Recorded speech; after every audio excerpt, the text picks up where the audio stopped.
It's time for Wise Money with Korhorn Financial Group with certified financial planners Kevin Korhorn, Mike Bernard, and Josh Gregory.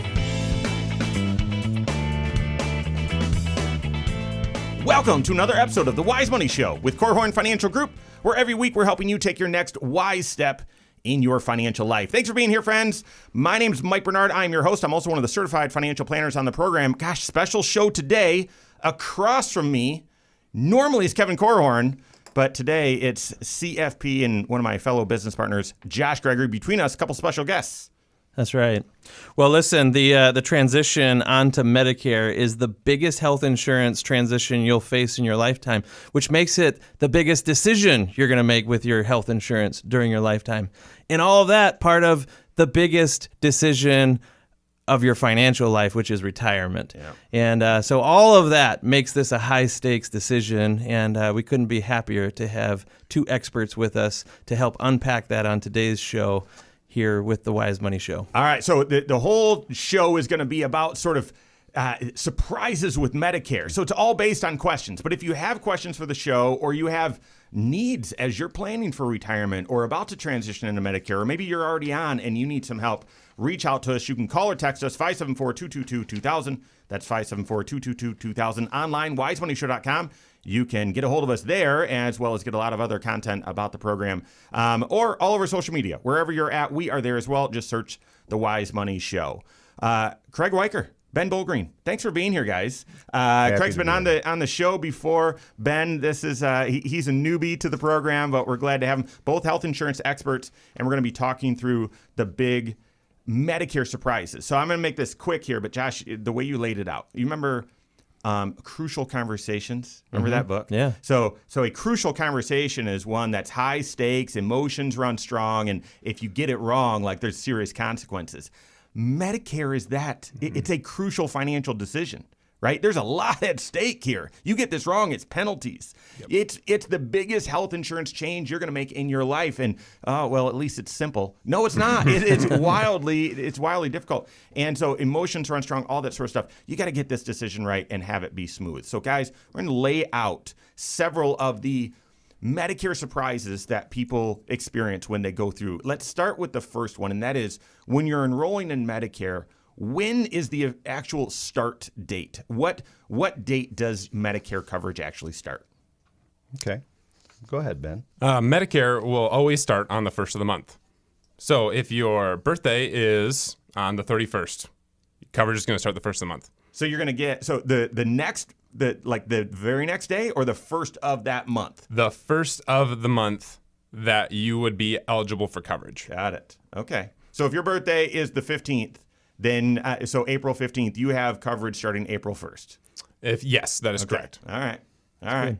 And if your birthday is on a leap day, once every 4 years, that's the first of the month. Okay, got it. Okay, so what if your birth date is, what'd you say, Craig, is 3% of the population? Right, so 3% mathematically would be born on the first day of a month. That is a unique situation. Yeah. And so we could call that a surprise. Yeah. Because your start date, if your birth date was no foolin', April 1st, it would begin on March 1st. Interesting. Which totally makes no sense, but that's what it is. Only the government would come up with that system, right? Oh, and there's plenty more to come. Yeah. But of course, a lot of people don't even realize, and they take for granted even the age. At what age? Which birthday is it? And it's age 65 is the soonest that anyone, for retirement purposes, can transition on to Medicare, right? Yes, sir. Yes. But that's not always true if you were still working at age 65, right? So if you keep working beyond, you stay on a group health insurance plan, then does birthday still come into play there, or does it have more to do with the day that you retire and you're given a window of opportunity there? Yes, it would be either the timing of when you retire, or when you decide that you no longer want to have group coverage through your employer. So you're choosing to come off of it? Yes. So that has to do with that eligibility that you were talking about. So right. It's you can age in, you reach age 65, or you can transition off of your group plan after age 65.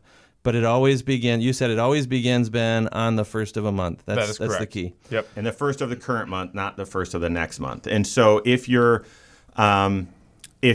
past 65, you've been working, or you're on some sort of group plan, your spouse's group plan, something like that, and then you apply for Medicare. You sit down with one of you guys or any of the other experts on our team, and you apply for Medicare. The coverage will begin the first of that month in which you applied. Is that right? No, sir. Okay, how's that work? It would work? apply the first of the following month. The first of the following month. Yes. Okay, got it. Yes. Interesting. Okay. You know, you might say, well, why focus on these details? But I tell you, when people are transitioning into retirement, or they're making such a major shift from a group plan that they knew and understood, maybe they even loved it, into this unknown world of Medicare, and the days matter, like getting those details right during a transition like this is really important. And what you don't want to do is accidentally put yourself in a position where you've got a gap of coverage of any kind, right? Well, that's where I was going to go is, some group policies terminate when you terminate. Some of them go to the end of the month. But if you're saying Medicare coverage starts the first of the next month, if you've surpassed age 65, there could be a gap there. Is that right? There is potential for that, yes. Yeah. And that'd be an important time to talk with your employer to make sure that you are covered for what you need to be covered if there is room for, hey, I need to be on this for another month. Is that possible? Right. So talk with your employer to make sure your specific situation can be covered. Or at least to the end of the month. That makes me think, and work with your CFP, work with your employer, talk to your professionals about this. But if you are past 65 and you know that your coverage ends as soon as you terminate, don't plan, January 2nd to be your retirement date. Right. Right? Plan it to be January 31st or whatever. Right? Yeah, that would not be planning. All right. Yes, that's right. Okay, another surprise, guys. Second surprise when signing up for Medicare is how much the different parts and the different plans cost. Okay, so break this down. I know it can get a little technical here. So go ahead, break it down. Okay, so if I may, what we all know in life, or most of us know in life, with health insurance through our employer is it's one number. What does it cost me out of my paycheck? It's a simple number that we have in our head, and we may have to multiply that times 4 paychecks to get a month's worth, or 2 paychecks or something like that to visualize a cost. Where with Medicare, of course, it's going to be more complicated. There's going to be up to 3 different expenses that for the insurance that you have to kind of add up to compare with those other options in your life, right? But there's Part A, Part B, Part C, Part D, potentially. Mm-hmm. You needn't be enrolled in all of those, but Part A is hospitalization, and we've been paying for that. If you've worked for 10 years in your life, then they call that Part A will be premium free. Yeah. You can't say it's not the same as free. Right? Yeah, it's not Premium free. Yeah, because we've all paid that through our payroll taxes in our working life. Part B, we get to pay moving forward. Mm-hmm. So once you enroll in Part B, and currently the 2022 Part B number at a minimum is going to cost $170.10. And that could go up based upon other factors. We'll get to that later, I guess. Yeah. But and then Part C is called a Medicare Advantage plan. That's a different situation. And then Part D, which is the only letter that makes any sense, right? It's for drugs. That would be, in our world, would be based upon your needs. So there, what's the range for that? If I actually know that range. If you were in St. Joe County this year, there's 23 choices, and they go from $6 to $92, something All like right. that. Okay, so we're going to talk more about the different costs and plans, as well as a lot more surprises relating to Medicare. That more coming up on the Wise Money Show with Korhorn Financial Group. Hello, YouTube. Thanks for being here. This is the Wise Money Show. You're at the Wise Money Show channel. Make sure you hit that subscribe button, turn on notifications, and smash that thumbs up button. What you're watching right now is our weekly 1-hour talk show that airs right here on this channel, 10 a.m. Eastern Time every Saturday morning, also on podcast at the same time as well. And the reason it's a talk show and it's this long is because it airs on a few local radio stations as well. If you're looking for more specific and maybe shorter content about wise financial principles, make sure you turn on notifications, because we have next wise step videos that air all throughout the work week, taking one financial concept, applying it directly to your financial life. How do you prepare for a recession? How do you invest during volatility? How do you manage inflation? How do you inflation-proof your life? Those sorts of things. 10, 8-minute videos, something like that. So make sure you hit that subscribe button, turn on notifications if you like the content, and leave comments and questions as well. We appreciate it. Thank you very much. All right. Yeah, I wasn't sure if you saw the clock. I appreciate that. Yeah. Okay, so different plans. We hit that. Let's talk about also different parts as well. Right. So, we hit different parts, different plans as well. So common costs like range, similarly like you did with Part D of supplements. Yeah. So the Part C Advantage plans, again, if we just stick to St. Joe County, they could be a $0 premium up to $98 this year a month. Yeah. Okay. Those are Part C. There's 33 options inside of that category. Mm-hmm. If you stayed with original Medicare and went with a supplement, just as an example, a 65-year-old female is going to basically be between $100 and $125 for Plan G. But there's so many options inside of that category as well. Yeah. That general, I think, is going to be helpful. So let's start with that. We'll pick that one back up, and then we'll get into the next surprise, which is, well, then how do you pay for them, right? Does it come out of Social Security or whatever? Oh, sure. Fourth. Before we make that transition, I might have a comment or two. Yeah. Just from a retirement planning standpoint. So how to pay for those? That's, if we talk about how to pay for original Medicare, I think that's a pretty good part. Yeah. The supplements and the Advantage plans, to me, that's kind of a maybe we stay away from that because it gets really complicated. Yeah. But the other ones are Part B. Yeah. How do you pay for Part B and Part D? If you're on Social Security, if you're not on Social Security. Yeah. Okay. Yeah. Sound good. Second segment. Here we go.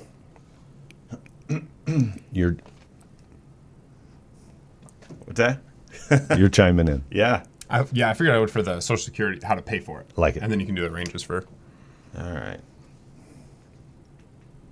What are the big surprises when you're signing up for Medicare, when you're making the biggest health insurance decision and transition of your life, in the midst of your biggest transition in your financial life ever, retiring? How do you avoid surprises so that it's a smooth process? We're helping with that right now. This is the Wise Money Show with Korhorn Financial Group. Thanks for being here. My name is Mike Bernard. With me in the KFG studios, Joshua Gregory and special guests Craig Wiker and Ben Bulgrien, health insurance experts. If you've missed anything already or to catch up on any other Wise Money content, find the YouTube channel on YouTube, search the Wise Money Show, and then subscribe to it there. Turn on notifications. We've got a lot of other content. If there's a financial topic that you've had a question on, odds are we've got content about it. So go to YouTube, search the Wise Money Show, subscribe to it there.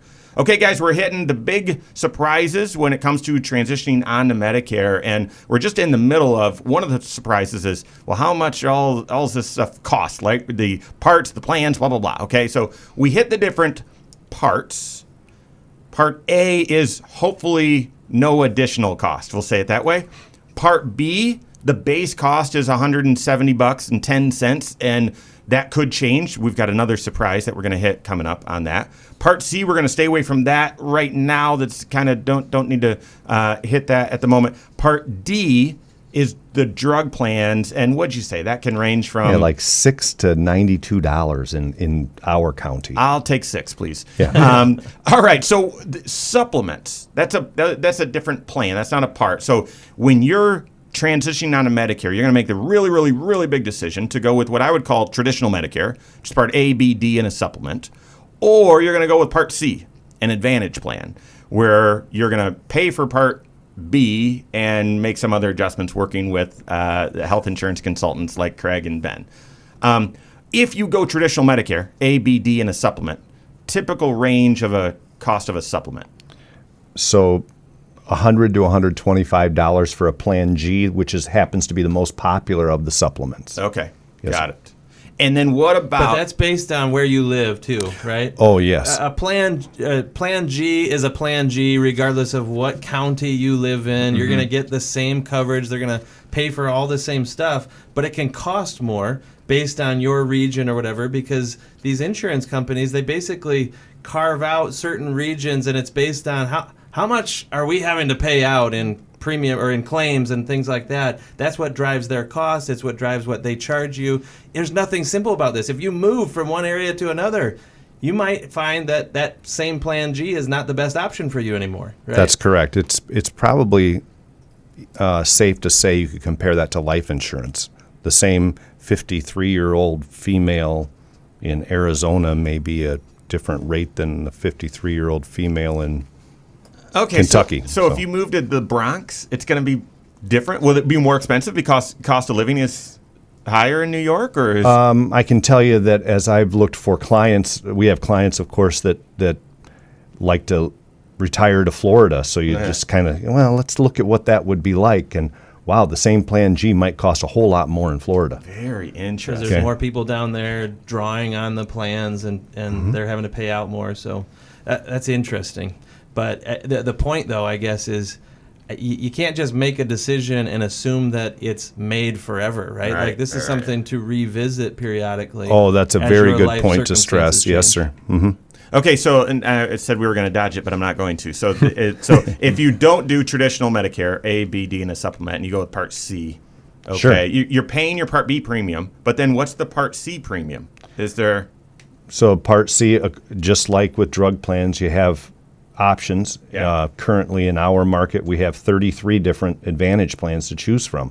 That's a lot. Yeah. And there's about 33 prices to go with it too. And it could be from a $0 premium up to $98 in our market. And if you say, wow, that sounds cheap, that sounds really good, government subsidizing that. And those are subject to change and all that sort of stuff. That's so. correct. Change. Yeah. As Josh said, And change is. It's a different experience for you as the insured individual as well, right? I mean, it'd be more similar to comparing that traditional layered effect that Mike was referring to that covers basically everything if you do it right, versus more of like a high deductible. You're keeping more of the risk on your own shoulders with a Medicare Advantage plan. So it's a decision. It's a financial choice that you get to make at retirement, but it's a high stakes one because depending on how your health trajectory goes and everything, it could mean more money out of your pocket, or as events occur or as you have procedures done, that sort of thing,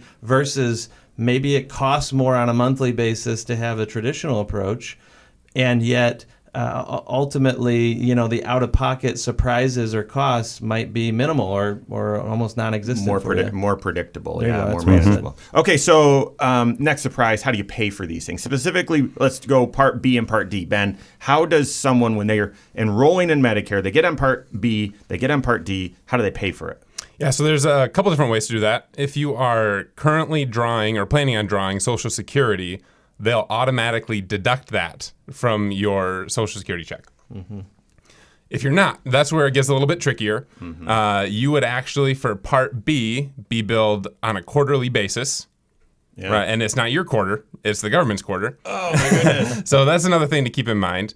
And for Part D, it would be on a monthly basis. Yeah. So they don't even align the different types of 3 months, insurance there. 1 month. Part A, if you had a premium for that, is also on a monthly basis, not a 3-month basis. So And the Part B, if you're paying quarterly because you're not on Social Security, two kind of follow-up questions here. Are you being billed that in advance, like for the upcoming 3 months, or are you billed it after the 3 months? I'm assuming the upcoming. It would be upcoming, yes. Okay. And then what if during those upcoming 3 months you get on Social Security? Do they?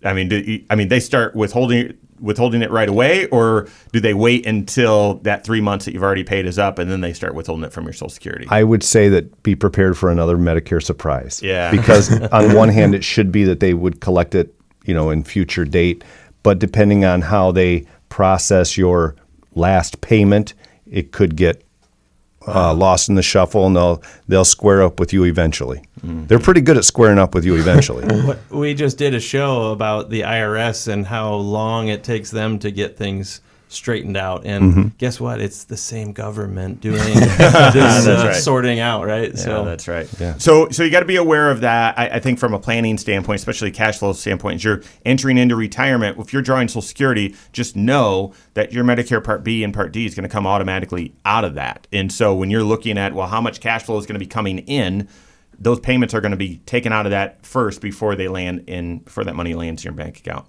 Let's hit another surprise, and that is when you need to transition from group coverage onto Medicare.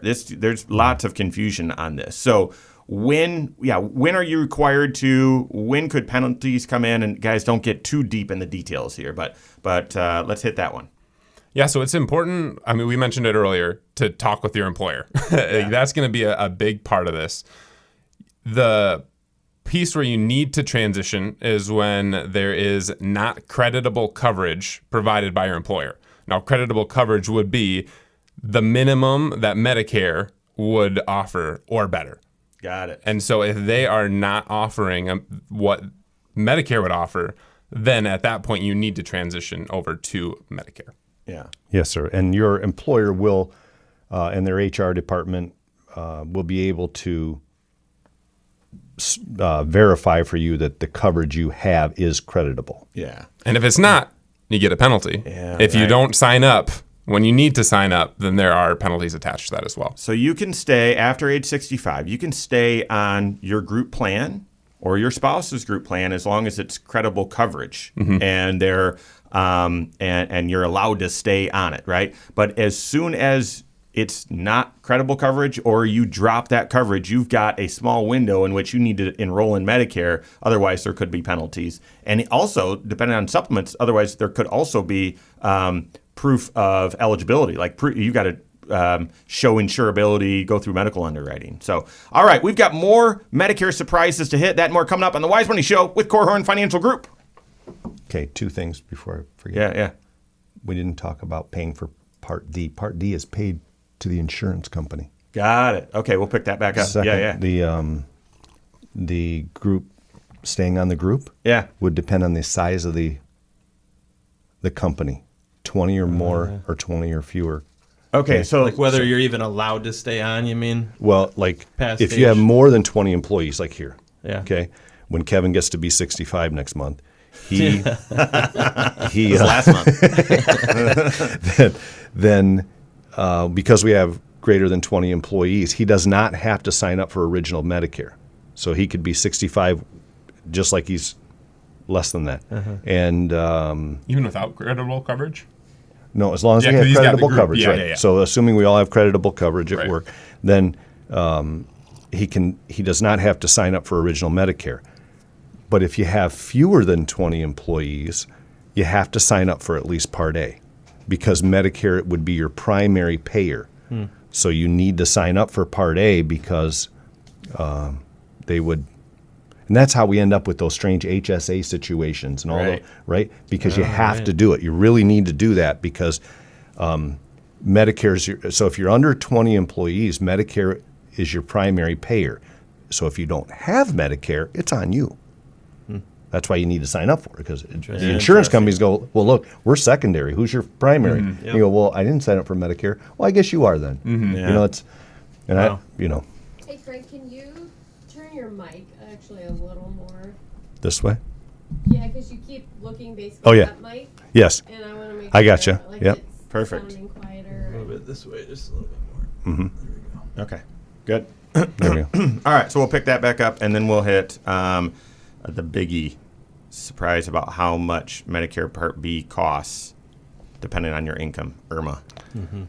Yeah, which is also B and D. D&D, that's right. Yeah. That's right. I always focus And I on got a little interesting thing about that. Yeah. Okay.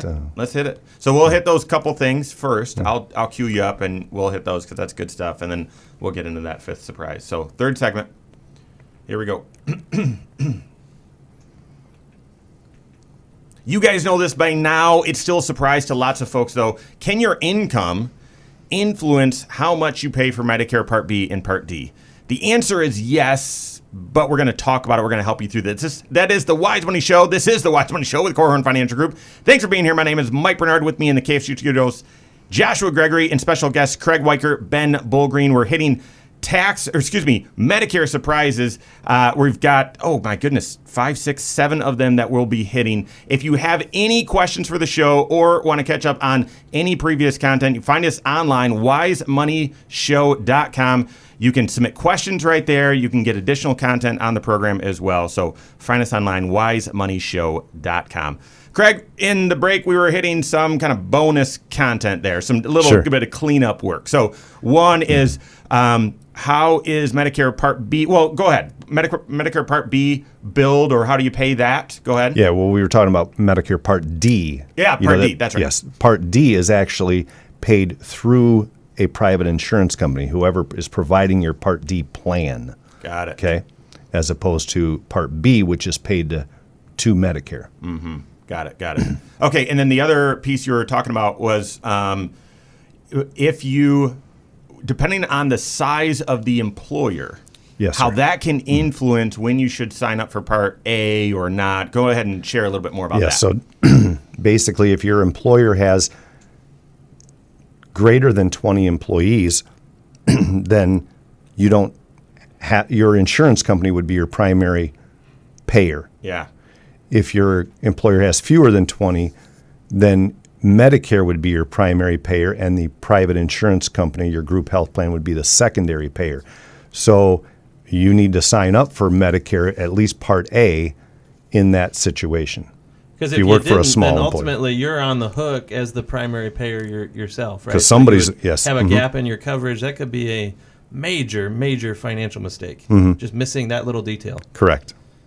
Okay. They don't make it easy. Well, I was just thinking about all this. This is so complicated already that this is why you need to be working with health insurance experts, and ideally, and we're going to hit this very next one, working with one that is connected to your certified financial planner, because they are connected. You need to be planning for this, but then you need an expert that can help you navigate all of these surprises and make sure it's a smooth transition. Yeah, we keep on talking about this as a health insurance or a protection planning type decision, and it is, but the fact that it comes at or near or in retirement makes it also a broader financial planning issue. And you know, our plan, our hope is that when we're doing comprehensive financial planning with our clients, they already know long in advance what this stuff is likely to cost them. And they've actually built it into their retirement projections when they're stress testing whether or not they have enough money to last them in retirement. Part of that is a function of, well, how much are you going to be spending on healthcare, right? How are you going to structure this? And so you've got to have that budgeted in so that you know whether it's even a good idea to be retiring ultimately. So I think I agree with you completely. That's just one example. I know we're about to get into another one where your certified financial planner and your insurance expert need to be collaborating on this maybe years before ultimately you're transitioning into retirement. Yeah, that's right. All right, so the fifth big surprise, and it's not a surprise to you regular fans and listeners of the Wise Money Show, but that your income, yes, on your tax return, will influence how much you pay for Medicare Part B. And I even confessed, I typically focus on Part B, but it's also Part D will influence that as well. Here's the thing, but it's not just your income this year or next year or whatever. It's your income from 2 years ago. It's the prior year. So we're going to talk about some planning implications and all of that. But guys, break this down for us. Craig, Ben, what does this mean? Explain it a little bit. Yeah, so just like you said, it's not based on this year. It's not based on last year. It's based on 2 years ago. So for right now, 2022, we'd be looking at your yearly income for 2020. And that's going to affect what kind of premium that you're going to pay for Parts B and D. Yep. The most people will qualify for the standard premium. And that's what we mentioned that earlier in the show, $170.10. Now, for an individual that's filing their tax return and someone who is filing, but they're married and they're filing separately, that number is $91,000 or less for 2022. Got it. And if you file and jointly tax with a spouse, then it'd be $182,000 or less. So as long as your income, let's say married, filing jointly, as long as your income is less than $182,000, you're going to pay that base rate. And so you might be thinking, well, I'm in retirement. yeah, I think I could live on less than 180 grand. That sounds great. Here's the issue. All right, well, now I'm going to buy a car. Well, vehicles are more expensive, and so you need to take, you need get your hands on 60 grand. In order to get your hands on 60 grand out of your IRA, you need to pull out, 85 grand, something like that, depending on your situation. So you pull out 85 grand because you don't want to take a loan on that vehicle, and now that $85,000 shows up as income on top of your Social Security, your other sources of income, and those are the scenarios where all of a sudden your income goes above those levels. That's right. And if it goes $1 above those levels, right? You said $182,000 for a couple. Yep. Well, that takes them from $170 a month to $238 a month. Yeah, not a What small is increase. that? $68 increase per month per spouse Per person. because you had $1 too much of income. And it's not, these thresholds aren't then, every $182,000 of income, Right. it goes up again. No, the next threshold is from $182,000 to just $228. So you get a small window. So here's something else. You have some Apple stock that you felt jittery about when the market was a little chaotic at the beginning of the year, and you decide to sell it, and all of a sudden you've got $200,000 of capital gain. Or you've got that rental property that you said, oh my goodness, the real estate market is so hot right now, I got to sell this thing. And now you've got a bunch of capital gain. You not only can quickly blow through that first threshold of 182,000, you can find yourself up at the higher threshold, 340 to 750,000. You're going to be paying $544 a month times 2, because that's per person. Right? Right. And you don't get better treatment. By the way, when you show up at the doctor's office, they don't look and say, wait a second, how much are you paying? Oh, for that, you get an ice cream cone when you're done. Right. No, you get it's the same coverage. 3 times the price, but not 3 times the service, right? Yeah. No, that's exactly right. And there's so many different ways that you can accidentally trigger higher income. And maybe you're even doing something proactive in your life that we would all say is generally a good idea. Maybe you hear those knuckleheads on the Wise Money Show talk about Roth conversions, and you're like, oh, I need to do this. And you do it, and you take yourself too close to the edge of that 182, or maybe you didn't even know that cliff was there, and you just blow right on by it. Here you are thinking that you're doing something great for your financial life, and it's going to cost you dearly, because not only are you paying taxes on that transaction, because a Roth conversion creates tax, but now you have this added, effectively another tax in the form of higher premiums for your Medicare. So don't make this mistake. It's one of the reasons why we stress so much that many of the transactions you do in retirement have got to be preceded by a tax projection.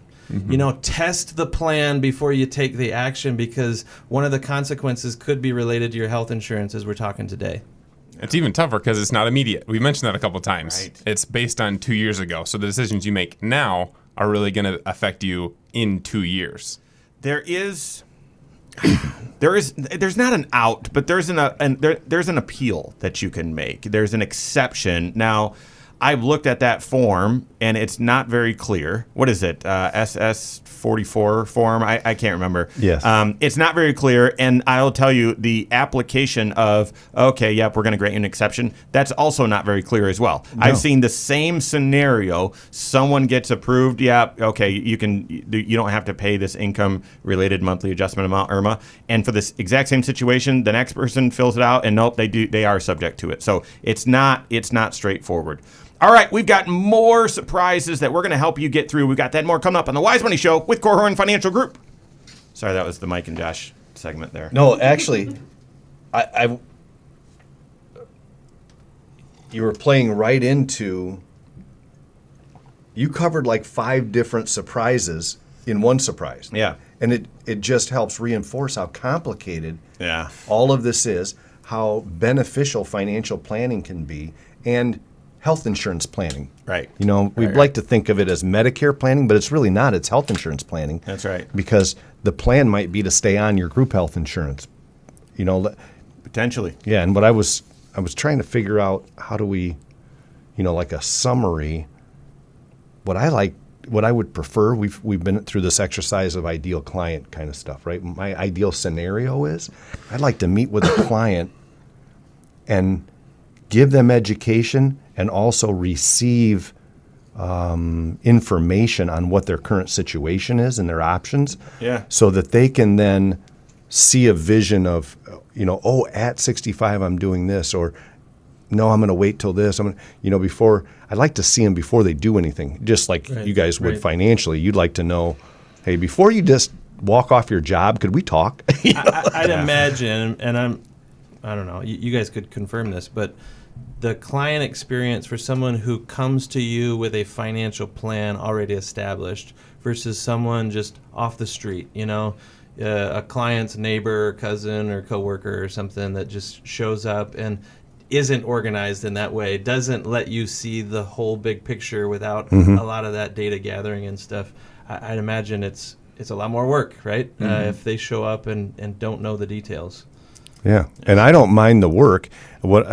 If somebody comes with a plan, like you say, or someone who doesn't, what I would love is, if after going through their scenario, our plan equals the plan they had over here. That's okay. I'm okay with that, but I'm just trying to help them. Yeah. Help themselves. All right, 4-segment land on the plane, so 13 minutes, a little bit longer. We've got 3 surprises left. I'm assuming that'll take up the whole time. And then there's sort of all right, how do you avoid these surprises? Sort of that. And Craig, you were just talking about it, working with a certified financial planner, but starting to meet with someone early so you can get education, but also so you can provide education and get information. Yes. And then kind of develop that plan from there. So we'll be able to hit all that in the segment. We also didn't talk about the Part D IRMA. Ugh. But it's okay. I'm telling you, you could make 8 shows out of this. I know. We've done lots of shows on IRMA specifically. Is there, because, okay, so this will influence whether it's just bonus content on YouTube or we put it on the air as well. Because you have a choice in your Part D coverage, and that influences the cost, IRMA does what to Part D? Is it a flat amount of increase or is it a flat percent increase? Yeah, so the standard, it's the same bracket that we were working with for Part B. The standard one is just the plan premium, and then the next step up would be $12.40 plus whatever the premium was. So let's start with that, and then we'll get into. I think the next surprise is HSA and Medicare, and then that it's not a family plan when you get onto Medicare. That's good. How and when to apply for Medicare. We'll be able to hit all that. 13 minutes. So yeah. All right, let's do it. What's becoming more and more popular is transitioning from a high-deductible health plan, an HSA qualified high-deductible health plan, onto Medicare. There's some confusion, some surprises there. We're going to hit that right now. This is the Wise Money Show with Korhorn Financial Group. Thanks for being here. My name's Mike Bernard. With me in the KFG studios, Joshua Gregory, special guest Craig Wiker, and Ben Bulgrien. If you've missed anything on today's program, it's complicated, okay? So the big overarching idea is work with health insurance experts who are collaborating with your certified financial planner. They can help you navigate all of this. But if you've missed anything on today's program or previous episodes, you can find us on podcasts wherever you listen. Just search The Wise Money Show, and when you do that, do me a favor. Number 1, subscribe or follow us there. But number 2, rate the program. It helps us, gives us feedback, and also helps other folks who are looking for content on wise financial principles find us and find the Wise Money Show. We appreciate that. All right, so we're talking about IRMA. So as you're not the person, I actually don't know any friends. I have no friends named Irma, but it could be. I don't know. But we're talking about income-related monthly adjustment amount. Your income gets a little bit too high, either on purpose because you were planning for it, or not on purpose because you had no idea and weren't doing any planning, okay? But we were just focusing on how that increases your Part B premium.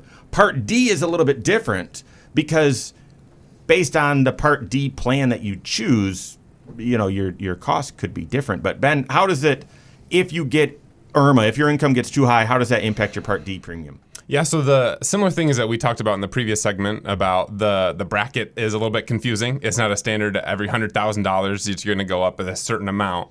The bracket's the same for Part B and Part D. The difference is for Part D, if you're in the standard, the one that most people would qualify for, you just pay the plan premium. Got it. for every one that you go up, you pay an additional amount on top of whatever that premium is for your specific plan.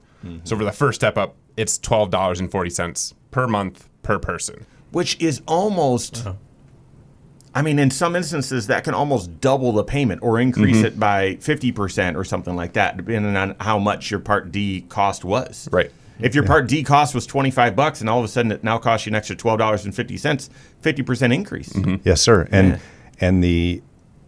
it would increase the cost, not necessarily the payment or whatever you want to. The uniqueness of the Part D is, I told you that you pay the plan provider, the insurance company, for the plan. Yeah. But the IRMA gets collected by Medicare. You get to pay Medicare for that. Wow. So that's different. I didn't even think about it's two that. bills. You get a double, it'll show up on your Part B bill. But yes, it does not go to the provider. Interesting. Yeah. All right. So we're hitting Medicare surprises. Another surprise is when you're shifting from a qualifying high deductible health plan, so an HSA plan, onto Medicare. Guys, what are some of the surprises there that you need to be aware of? Okay, so and I just had this scenario last week where the surprise is if you decide you're going to work beyond age 65 and sign up for Medicare later, when you apply for Medicare, Part A gets backdated 6 months. Yeah. So how does that affect an HSA plan? Well, in or a high deductible health plan that's HSA eligible, you can't contribute to a health savings account if you have a primary payer, if you will, like Medicare. Okay, so once your Part A starts, you can't contribute to a health savings account.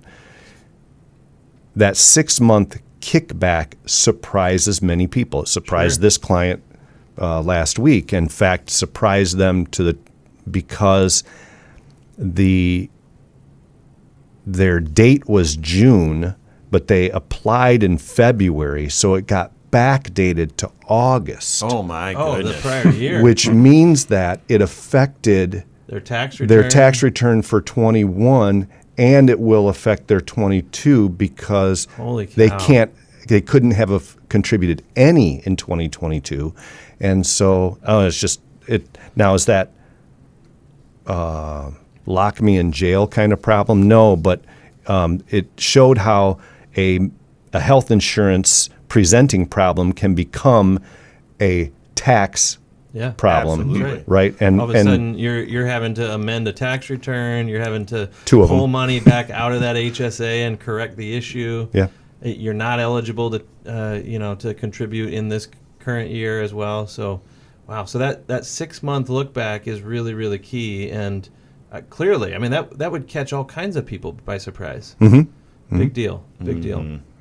There's some other unique situations if your spouse is the employee, they're the primary person covered by the group plan, and you have Medicare Part A, technically your spouse is still eligible to contribute to the HSA via a family plan. It's unbelievable. Yeah, I've seen that from attorney. It's unbelievable. So just be careful. I think the primary surprise, Craig hit it, and that is if you're still on a qualifying high deductible health plan past age 65, you've got to know there's going to be this 6-month kickback where they're going to start your Medicare 6 months earlier, Medicare Part A, from the time you apply. So be aware of that. Work with your CFP on that. Work with a health insurance expert on that.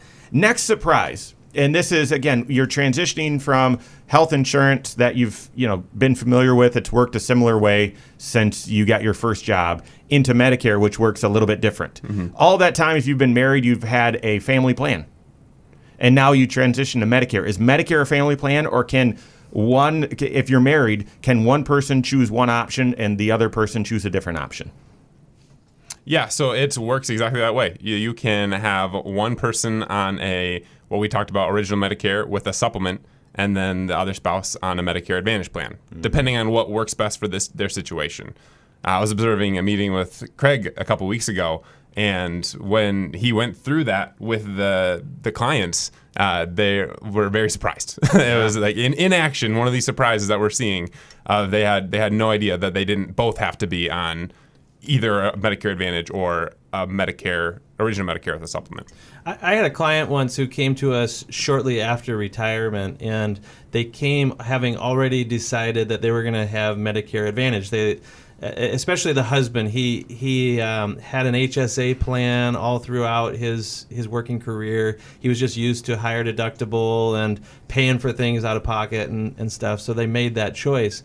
But she had come from the school system, and she, they were on separate insurance. She was used to having kind of a Cadillac plan where her group coverage, it paid for everything, it felt like. And it was maybe a year into retirement, and she was like, I do not like this Medicare Advantage. I don't like having to pay all these bills. I want to switch. And she made the decision.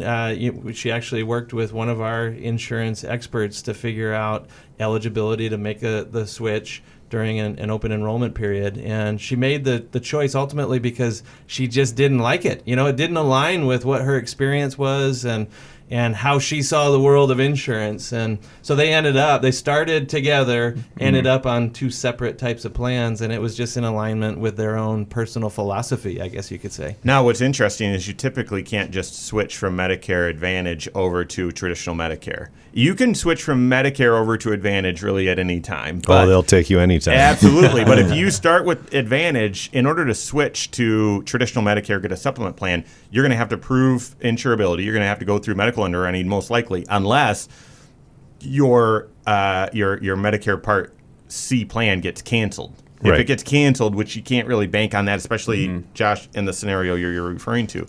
So in order to go back to traditional, you'd have to prove your health, and the cost could very much be dependent upon that. Yes, sir. Yeah. Or they could just outright turn you down. Yeah, they could. Yeah. Right. Thanks for playing. I often tell people this is a permanent choice. When you're making this first choice, number one, it's going to be very different than any health insurance choice you've made in the past. It's the biggest decision, and you just got to view it as permanent. It's not really, but you kind of need to view it as permanent. So, all right. So next surprise, and this is the biggie. This one we'll probably end on here, and that is how and when should you apply for Medicare? How and when should you apply for Medicare? And Craig, we were talking about this at the break.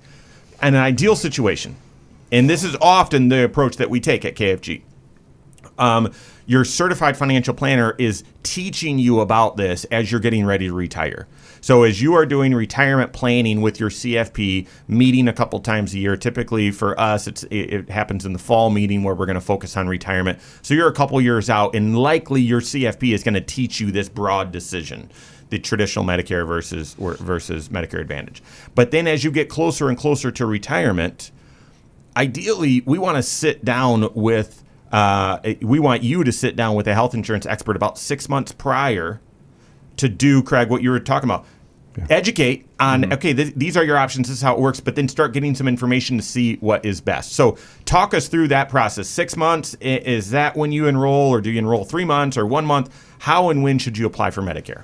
Okay, so yes, like you said, in an ideal world, we'd love to see you 6 months or more ahead of that 65th birthday or that life-changing event of retirement. But if that doesn't happen, and you just say, well, when am I eligible and how soon could I sign up? The answer would be 3 months before the month that you turn 65. That's when you can begin applying for Medicare. And you do that at ssa.gov/benefits. It's really easy. There's a button at the bottom that says apply for Medicare only, and it just starts you through that process. Yeah. And that's not, so you guys and our health insurance experts are involved to help give guidance as to, okay, yes, time to enroll and you're going to enroll in this, but then help get the supplement in place and Part D in place. Right. As far as applying for Medicare, that's not something we do. You'll kind of tell the client, hey, here's how you do it, and I'm available if you have questions, but it's not something that the insurance agent, the health insurance expert, does for the client, right? That's correct, yes. But I've walked a few clients through it just for my own opportunity to see it, because I haven't personally been able to do it. Yeah. Right. And they don't even give us like a dummy site that I could, here's the show 12 someone. screens and Right. fill in this and this, so whenever a client asks me to do it, I'll sit alongside of them and watch them do it. you Yeah. know. I think the point, though, is getting that connection and that relationship in place with a Medicare expert. But also, again, this is part of your transition into retirement, a significant life event, as you were saying, Craig. And this is the time where you're starting to get the details right. You're fine-tuning the plan, and you're picking dates on a calendar on when you're going to actually retire, when is that Medicare and supplement and everything going to kick in, that sort of thing. Your financial advisor, your Medicare insurance expert, they're going to know that you're retiring before your employer does. That's right. That's right. Start the process early. Work with your certified financial planner. They're going to help with the education. Then they're going to teamwork. They're going to collaborate with your health insurance expert to make sure it's a smooth process. Craig, Ben, thanks for being on the program. On behalf of them, Josh, Gregory, myself, all of us at KFG, that's all the time we have. Have a great weekend. We'll see you next Saturday for the Wise Money Show with Korhorn Financial Group. Securities offered through Silver Oak Securities, member FINRA/SIPC. Advisory services offered through KFG Wealth Management, LLC. Doing business as Korhorn Financial Group. KFG Wealth Management, LLC and Silver Oak Securities Incorporated companies are unaffiliated.